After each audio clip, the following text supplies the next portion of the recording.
அவனுக்கு ஒரு தெளிவு கொடுங்க. மினரல் ரிச், கால்சியம் இருக்குது, பல்லுக்கும் எலும்புக்கும் நல்லதுடா. இதை எப்படி செய்யறாங்க? செய்யறாங்களா? மரத்துல இருந்து இறக்குற கல்லு தாண்டா அது. கல்லா? ஐயோ, கல்லு குடிச்சா போதை ஆயிருமே. மரத்துல இருந்து இறக்குற கல்லுல சுண்ணாம்பு கலந்தா தெளிவுடா. கால்சியம் அதுல இருக்கிற வாட்டர் கூட கலந்து கால்சியம் ஹைட்ராக்சைடாவும் ஹைட்ரஜன் மாலிகுல்ஸாவும் பிரிஞ்சிடும். கல்லுல இருக்கிற கொஞ்சம் நஞ்ச ஆல்கஹால் எஃபெக்டும் நியூட்ரலைஸ் பண்ணிடும்.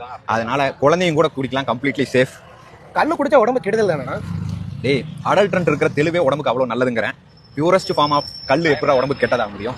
ஏன்னா 25 லட்சம் பனை தொழிலாளர்களுடைய வாழ்வாதாரம் முக்கியமா, ஒரு 7 டாஸ்மாக் முதலாளிகளுடைய வாழ்வாதாரம் முக்கியமா அப்படின்னு பார்த்தா, ஒரு அரசு 25 லட்சம் பேருடைய வாழ்வாதாரத்தை காப்பாற்றுறதுக்காக தான் அவங்க நடவடிக்கை எடுப்பாங்க. ஆனா இவங்க என்ன செய்யறதுன்னா, டாஸ்மாக் முதலாளிகளுக்கு ஆதரவாக செயல்படுவார்கள். எந்த மாநில முதல்வருக்கும் சாராய ஆலைகள் கிடையாது.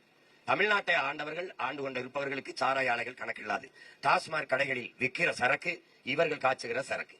தமிழ்நாட்டில் மட்டும்தான் சாராயத்தை காய்ச்சுவனும் விற்பவனும் ஒரே ஆளாக இருக்கிறார். கல்லை திறந்து விட்டால் எவ்வளவு பெரிய குடிகாரனா இருந்தாலும் எவ்வளவு 2 லிட்டர் 3 லிட்டர் முடிஞ்சிடும், போதும். வியாபாரியே சொல்கிறார், போதையின் பாதையில் செல்லாதீர்கள். உங்கள் அப்பா நான் சொல்லுகிறேன். ஏன் உங்கள் உடலை கெடுத்துக் கொள்கிறீர்கள்? அது கடை வைக்கிறது, அது நான் தான்